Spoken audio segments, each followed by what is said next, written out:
मैं ये जानना चाहती हूँ इस असुरक्षित प्रदेश में क्यों बांटने का काम? स्पीकर तो सर, जनरल में भी आप ईडब्ल्यूएस मैं लेकर पूछना आए। चाहता हूँ, ये अपने लीडर से, अपने नेता से, देश के नेता से, प्रदेश में तो कोई है इनका लीडर, क्यों नहीं है? आप तक नेता प्रतिपक्ष नहीं चुन सके। उपाध्यक्ष अपने नेता से बयान दुआए कि हम डीएससी वर्गीकरण का विरोध करते, दो बयान। मैं तो अभी भी नहीं कह रही। दो बयान। उपाध्यक्ष महोदय, क्यों नहीं बयान देते आप लोग? उपाध्यक्ष महोदय, मैंने ये कहा हम पूरे देश में कर रहे हैं, उपाध्यक्ष हम पूरे देश में करें, वो बयान। मंत्री जी पहले इस बात यहाँ तो पे, कोई लीडर है नहीं, देश में कोई नेता है नहीं। मंत्री जी पहले इस बात पे चर्चा चली है कि आप क्यों हिम्मत नहीं करते बयान देने का भी हम वर्गीकरण नहीं करेंगे?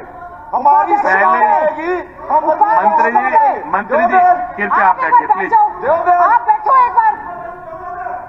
उपाध्यक्ष, ये क्या हिम्मत बता रहे हैं आप? मंत्री जी बैठिए प्लीज। आप मंत्री जी आप बैठिए प्लीज, क्योंकि पहले इस बात पे चर्चा हुई है कि एक विधायक जब बोल रहे हैं तो ये मंत्री हैं, इनको अपनी जिम्मेवारी समझनी चाहिए। ये बात करे वर्गीकरण। आप जवाब देते समय मैंने स्पीकर से पूछा हूं मैं, आपने स्पीकर सर सवाल इस परमिशन दी है? बात सवाल इस बात का नहीं है कि आप क्या बोलते हो, सवाल इस बात का है आपको क्या नहीं बोलना चाहिए। सवाल इस बात का है क्या नहीं बोलना चाहिए, वो पहले सोचो। आप क्या बोलते हो ठीक है, वो अच्छी बात है।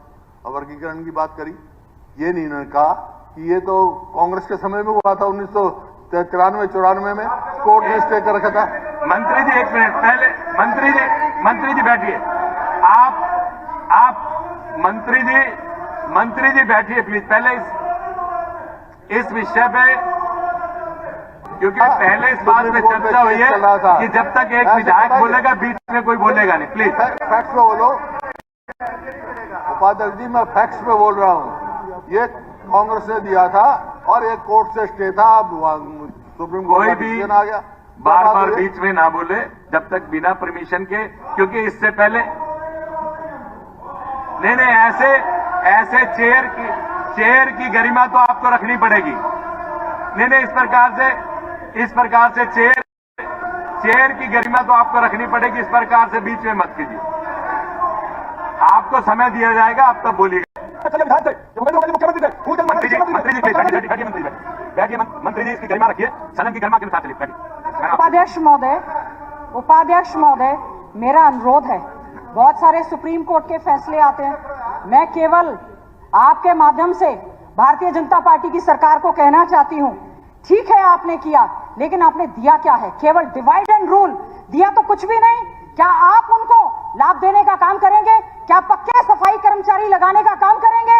हमने अपने घोषणा पत्र में कहा था कि पक्के सफाई कर्मचारी, आज आप उनके साथ इंजस्टिस कर रहे हैं। शिक्षा आप दे नहीं रहे, स्कॉलरशिप दे नहीं रहे, स्टाइपेंड दे नहीं रहे, पढ़ा उनको नहीं रहे। जॉब्स में आपने कहा एजुकेशन इंस्टीट्यूट्स में दे रहे थे, भर्ती आप कर नहीं रहे, स्कूल कॉलेज आप बंद कर रहे हैं। इस तरह का क्या व्यवहार है? केवल शेड्यूल कास्टों को कमजोर करके आरक्षण के लाभ को खत्म करने की सोची समझी हुई एक साजिश है। एक सुरक्षित हरियाणा की बात अध्यक्ष महोदय हम लोग कर रहे थे। पहले हमारा क्राइम में आज जो नंबर 1 है, ठीक कहा था बाबा साहेब भीमराव अंबेडकर जी ने, ये हमें संवैधानिक अधिकार मिला है, कोई ये भीख नहीं है, और इस अधिकार को हम लोग जाने भी नहीं देंगे। जिस प्रकार से ये नाटक यहाँ पर हुआ है, और संविधान जिस समय सौंपा गया, केवल एक बात कही थी, बहुत ही उम्दा संविधान दिया जा रहा है, केवल अगर संविधान अच्छे ढंग से लागू नहीं होगा तो उसको लागू करने वालों में कहीं ना कहीं कमी होगी। और आज एक ऐसा प्रदेश जिसमें रक्षक भक्षक बन रहे हैं, बेटियां सुरक्षित नहीं है, वर्किंग प्लेस पर महिलाएं सुरक्षित नहीं है, जब बोल रहे हैं तो बीच में परेशान करने का काम कर रहे हैं। अध्यक्ष महोदय, वी नीड योर प्रोटेक्शन। ये कोई तरीका नहीं है कि जब एक सरपंच को एक विधायक क्या कहते हैं फील आ जाती। This is the way to protect the rights of the women. जो चुनी हुई महिलाएं आती हैं उनके साथ इस तरह से अभद्रता करना, मैं इसकी कड़े शब्दों में निंदा करने का काम करती हूं। आपके उसकी जरूर इस बात को कहना चाहती हूं, एक अच्छे वातावरण को देने का प्रयास ये सरकार करे। बहुत जोर शोर से खेल के क्षेत्र की बात कही गई, मैं बधाई देना चाहती हूं हमारे खिलाड़ियों को जो बहुत मेडल लेकर आए। 6 में से 4 मेडल जो हैं हमारे हरियाणा के आए, बहुत बहुत बधाई और शुभकामनाएं। उन 6 में से जो 4 मेडल आए उसमें से 3 मेडल हमारे झज्जर विधानसभा क्षेत्र के आए। हमारे जो हैं मनु भाकर गोरिया से, जिनके हम तो सोच रहे थे कि वहां पर जो है आदर्श ग्राम बनाने की हम लोग बात करेंगे। हमने उपाध्यक्ष महोदय, हमने जो है आदर्श ग्राम बनाने की बात कर रहे थे, वहां हमारा गोरिया गांव डूबा पड़ा है, फसलों का मुआवजा तक नहीं दे रहे।